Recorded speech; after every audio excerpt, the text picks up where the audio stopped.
بسم الله الرحمن الرحيم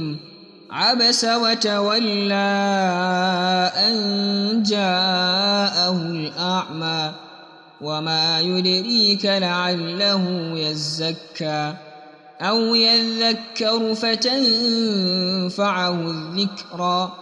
أما من استغنى فأنت له تصدى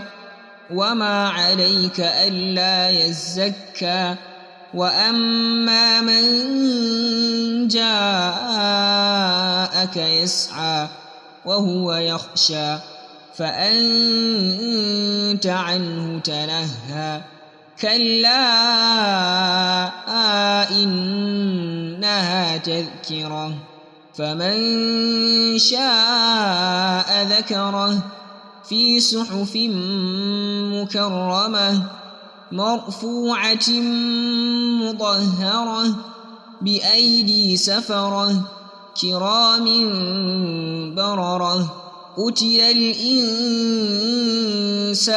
ما أكفره من أي شيء خلقه من نطفة خلقه فقدره ثم السبيل يسره ثم أماته فأقبره ثم إذا شاء أنشره كلا لما يقض ما أمره فلينظر الإنسان إلى طعامه